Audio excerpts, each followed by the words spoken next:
Baik, Assalamualaikum warahmatullahi wabarakatuh. Perkenalkan, nama saya Anissa Salsabila dengan NIM 17056621066 dari program Studi S1 Manajemen Sumber Daya Manusia. Di sini saya akan mempresentasikan hasil skripsi saya mengenai pengaruh penerapan standar operasional prosedur atau SOP dan efektivitas pelatihan kerja terhadap kinerja karyawan di PT Padang Golf Cikarang. Adapun dosen pembimbing saya yaitu yang pertama Ibu Dr. Despi Nurdara STMM, kemudian Bapak Dr. Agung Wahyuhandaru STMM. Kemudian yang pertama yaitu ada bab 1 mengenai pendahuluan. Di pendahuluan ini saya akan membahas mengenai latar belakang, rumusan masalah, dan tujuan penelitian. Yang pertama yaitu latar belakang. Persaingan yang semakin ketat di era globalisasi dan perkembangan teknologi mendorong perusahaan termasuk di PT Padang Golf Cikarang untuk tetap bersaing. Perusahaan perlu mengelola sumber daya manusia dengan baik karena kinerja karyawan adalah faktor kunci keberhasilan dari suatu perusahaan.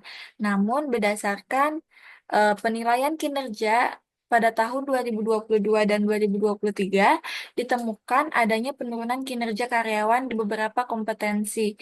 Penurunan ini mengindikasikan bahwa adanya tantangan dalam pengelolaan kinerja yang harus segera diatasi untuk menjaga kualitas operasional dan layanan.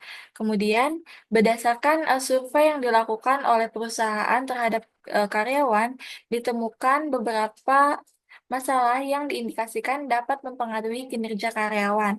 Salah satunya yaitu masalah dalam penerapan standar operasional prosedur atau SOP dan efektivitas pelatihan kerja. Di sini juga ditampilkan adanya tabel dari penurunan kinerja karyawan, di mana eh, penilaian kinerja karyawan di PT Padang Golf Cikarang ini terbagi menjadi beberapa kompetensi, di antaranya itu ada integrity, problem solving, kemudian quality improvement, agility, teamwork, creativity, dan sebagainya. Kemudian kriteria dari penilaian di PT Padang Golf Cikarang ini terbagi menjadi 4 skala atau 4 skor penilaian, di mana skor 1 yaitu diberikan kepada kinerja karyawan yang jauh di bawah ekspektasi. Kemudian skor 2 yaitu diberikan kepada kinerja karyawan yang tidak sesuai ekspektasi. Dan skor 3 diberikan kepada kinerja karyawan yang kinerjanya sesuai ekspektasi. Terakhir, skor 4 yaitu diberikan kepada karyawan dengan nilai kinerja lebih dari ekspektasi yang diharapkan oleh perusahaan. Kemudian di sini di tabel ini ditentukan oleh peneliti bahwa untuk kinerja karyawan yang skornya di bawah 3 merupakan kinerja yang tidak sesuai ekspektasi dari perusahaan. Maka dibuatkan tabel jumlah karyawan dengan skor di bawah 3 pada tahun 2022 dan 2023, di mana di pada tahun 2022 pada kompetensi integrity jumlah karyawan dengan skor 3 di bawah 3 itu ada 3 karyawan. Dan jumlah karyawan dengan skor di bawah 3 pada tahun 2023 ada 6 karyawan. Di sana dapat dilihat bahwa adanya penurunan kinerja dari tahun 2022 ke tahun 2023 sebanyak 100%.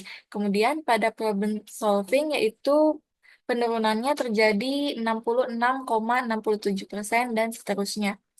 Kemudian adanya isu permasalahan yang didapat dari survei perusahaan, yaitu salah satunya di dalam pertanyaan penerapan SOP yang sudah ditentukan oleh perusahaan ini, apakah perlu ditingkatkan? Kemudian 96,9% karyawan menjawab ya dan sisanya menjawab tidak.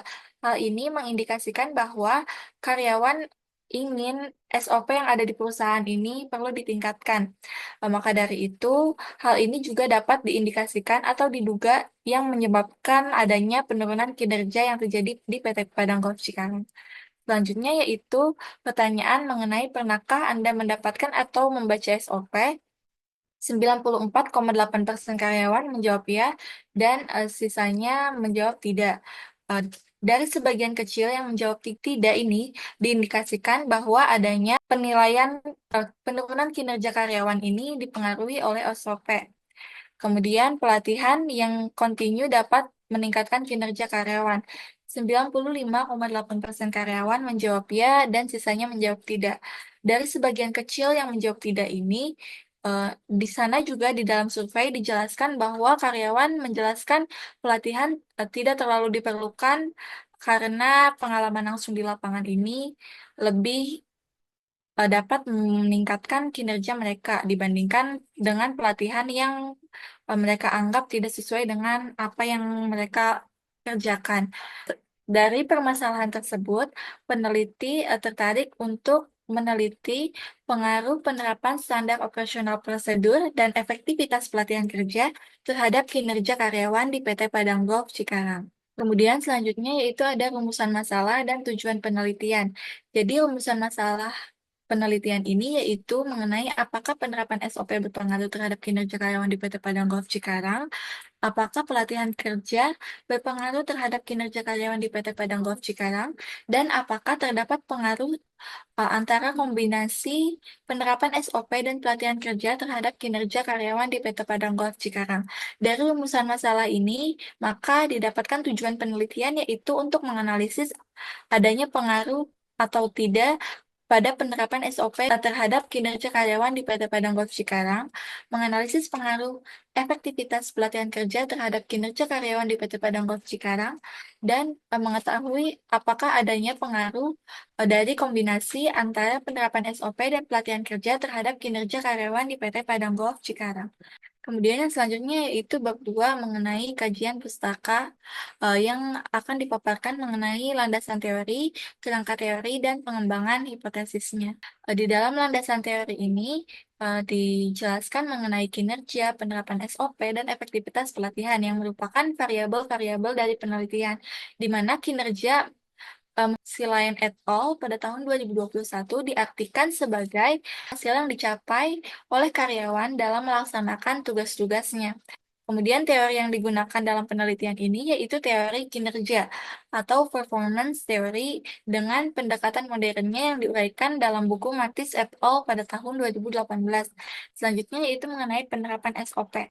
Menurut Ijati et al. Pada tahun 2019 dijelaskan bahwa SOP adalah dokumen yang memberikan penjelasan mendetail mengenai metode penerapan dan pelaksanaan kebijakan serta aktivitas produksi yang telah diatur dalam pedoman.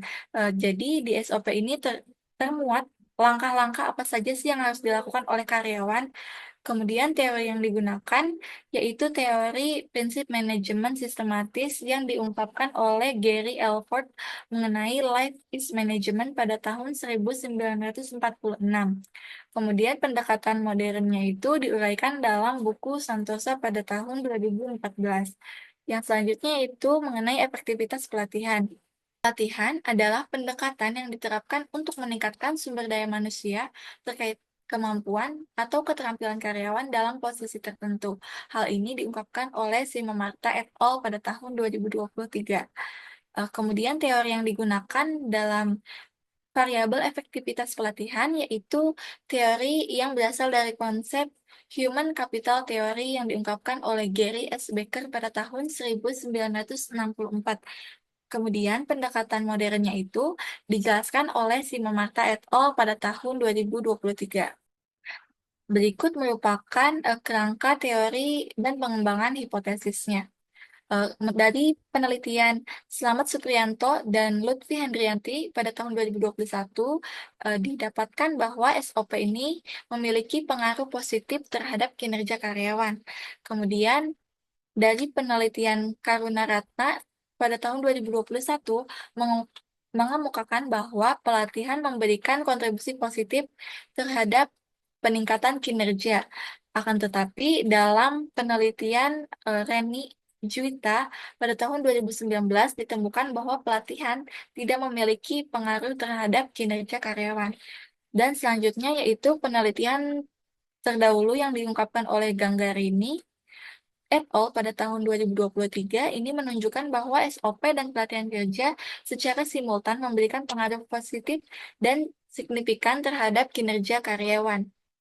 Maka dari penelitian terdahulu dan teori-teori yang telah diungkapkan, Peneliti mengajukan hipotesis. H1 yaitu penerapan standar operasional prosedur berpengaruh positif terhadap kinerja karyawan. H2-nya yaitu pelatihan kerja berpengaruh positif terhadap kinerja karyawan. Dan hipotesis ketiga yaitu penerapan SOP dan efektivitas pelatihan kerja berpengaruh positif terhadap kinerja karyawan. Adapun kerangka teorinya yaitu digambarkan pada gambar berikut.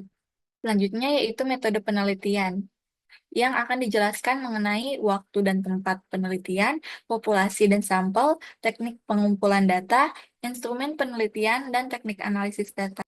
Di sini metode penelitiannya itu menggunakan metode kuantitatif, di mana metode pengumpulan datanya itu berupa kuesioner dan skala pengukurannya itu menggunakan skala Likert 5 poin. Tempat dilakukan penelitian ini yaitu di PT Padang Golf Cikarang. Metode analisisnya yaitu menggunakan regresi linear berganda, di mana pengujian ini, teknik analisisnya itu dilakukan dengan menguji teknik validitas, reliabilitas, kemudian uji normalitas, uji linearitas, multikolinearitas, dan heterokedastisitas. Dan populasinya yaitu seluruh staff Golf Operation yaitu ada 264 karyawan. Dan sampel dari penelitian ini didapatkan menggunakan rumus Ritchie and Morgan. Dari rumus tersebut didapatkan sampel sebanyak 169 karyawan. Kemudian selanjutnya ada instrumen penelitian kinerja atau variabel Y. Dimensinya yaitu ada kuantitas hasil kerja, kualitas hasil kerja, waktu hasil kerja, kehadiran, dan kemampuan. Dari kelima dimensi ini diturunkan menjadi beberapa indikator dan menjadi 12 item pertanyaan. Selanjutnya yaitu ada instrumen penelitian dari penerapan SOP atau variabel X1, di mana dimensinya yaitu ada efisiensi, konsistensi, meminimalkan kesalahan, penyelesaian masalah, eh, pengembangan tenaga kerja, dan seterusnya. Kemudian dari dimensi ini diturunkan menjadi beberapa indikator pertanyaan, di mana ada 19 pertanyaan. Selanjutnya yaitu ada instrumen penelitian efektivitas pelatihan, yaitu variabel X2. Di dalam variabel X2 ini didapatkan dimensi mengenai keterampilan atau skill, pengetahuan atau knowledge, relevansi, dan pengembangan atau development, dan dampak atau impact. Dari kelima dimensi ini diturunkan menjadi beberapa indikator yang menjadi landasan untuk membuat item pertanyaan. Selanjutnya yaitu ada hasil dan pembahasan. Yang pertama yaitu mengenai pengaruh penerapan SOP terhadap kinerja karyawan. Dari hasil penelitian ini didapatkan bahwa terdapat pengaruh positif dan signifikan terhadap kinerja karyawan dengan nilai T hitung sebesar 5,034, di mana nilai tersebut lebih besar dari nilai T tabel, yaitu 1,974. Kemudian tingkat signifikansi dari penelitian ini yaitu kurang dari 0,001, di mana tingkat signifikansi ini berarti lebih kecil dari 0,05. Kesimpulannya yaitu SOP yang diterapkan dengan baik meningkatkan efektivitas dan konsistensi kinerja. Kemudian, dasar teori yang mendukung hasil penelitian ini yaitu teori yang diungkapkan oleh Santosa pada tahun 2019, di mana SOP merupakan pedoman yang dirancang untuk memastikan pelaksanaan tugas dilakukan secara konsisten dan efisien. SOP membantu mengurangi kesalahan, meningkatkan akurasi, dan memastikan pencapaian tujuan organisasi. Teori ini mendukung temuan bahwa SOP yang diterapkan dengan baik menciptakan kejelasan dalam alur kerja dan memberikan standar yang dapat diikuti oleh karyawan. Kemudian, dalam konteks operasional di PT Padang Golf Cikarang ini, SOP di PT Padang Golf Cikarang memberikan panduan dalam menghadapi situasi yang kompleks seperti pengelolaan fasilitas golf dan layanan hospitality. Contoh nyatanya yaitu SOP memastikan karyawan dapat menyelesaikan masalah kerja dengan lebih efisien, sesuai dengan hasil survei karyawan yang menunjukkan bahwa indikator di dalam indikator yang menurunkan pertanyaan menjadi SOP membantu saya menyelesaikan masalah kerja, memiliki nilai yang tinggi dalam analisis reliabilitasnya.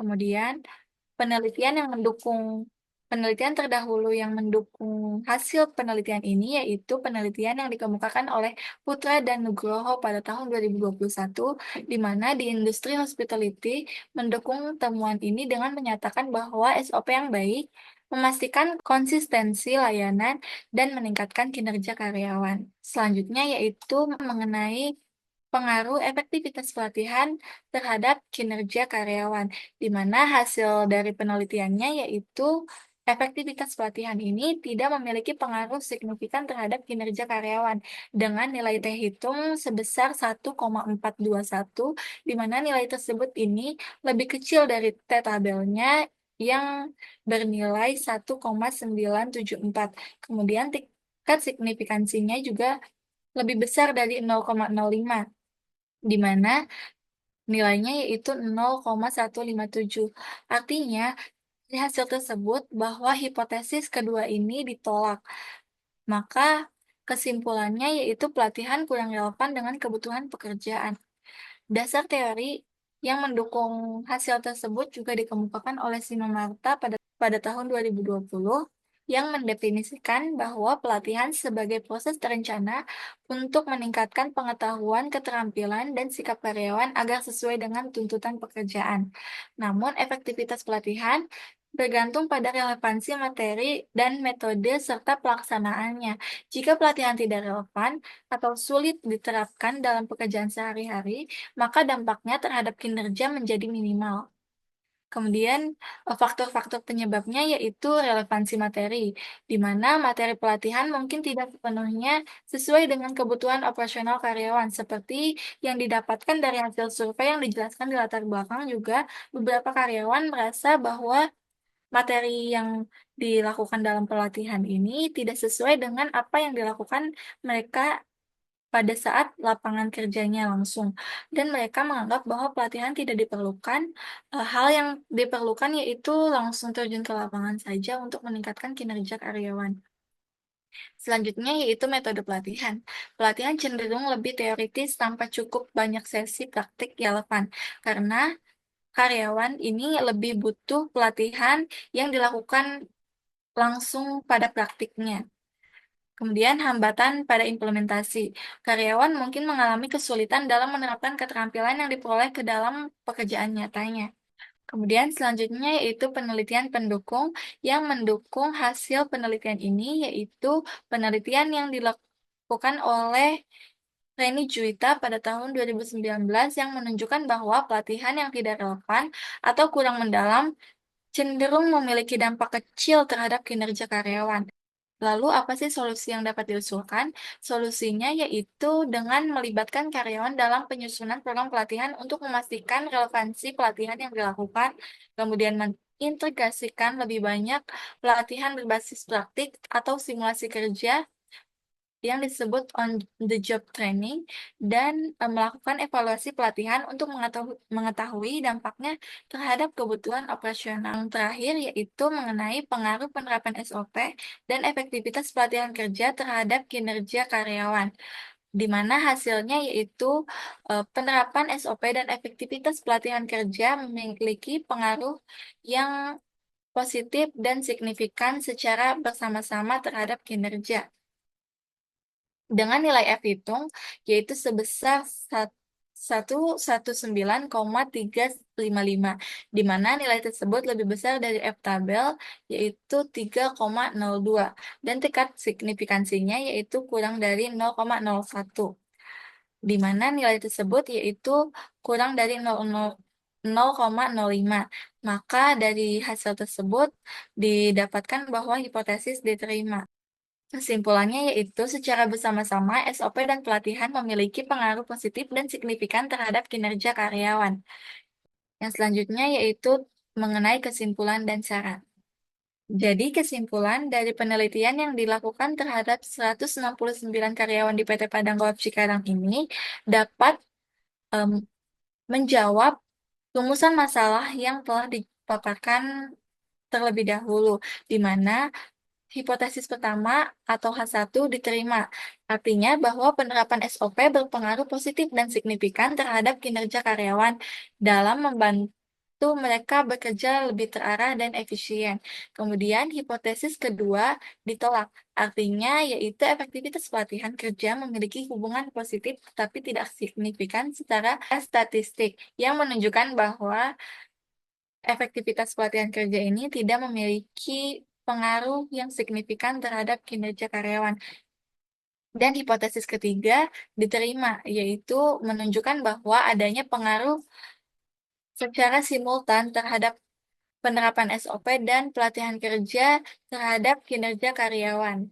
Maka saran dari penelitian ini yaitu mengenai penerapan SOP-nya untuk meningkatkan efisiensi dan kemudahan pemahaman, revisi dan penyempurnaan SOP perlu dilakukan secara berkala dengan melibatkan karyawan melalui diskusi dan survei. Kemudian pelatihan terkait implementasi SOP juga penting untuk memastikan kepatuhan terhadap langkah kerja dan mengurangi kesalahan operasional sehingga karyawan dapat menyelesaikan pekerjaan sesuai dengan target. Selanjutnya yaitu mengenai pelatihan kerja. Jadi sarannya yaitu program pelatihan perlu dirancang lebih spesifik berdasarkan kebutuhan tiap divisi menggunakan metode berbasis praktik langsung. Kemudian evaluasi dilakukan pasca melakukan pelatihan agar dapat meningkatkan efisiensi kerja dan penyempurnaan program pelatihan di masa depan. Yang terakhir yaitu saran untuk kinerja karyawan, yaitu untuk meningkatkan kuantitas dan kualitas hasil kerja, perusahaan disarankan mengoptimalkan program penghargaan seperti bonus, sertifikat, atau penghargaan Employee of the Month. Selain itu, sistem penilaian kinerja yang transparan dan adil perlu ditetapkan untuk meningkatkan motivasi dan kehadiran karyawan. Mungkin cukup sekian materi yang dapat saya sampaikan. Kurang lebihnya mohon maaf. Wassalamualaikum warahmatullahi wabarakatuh.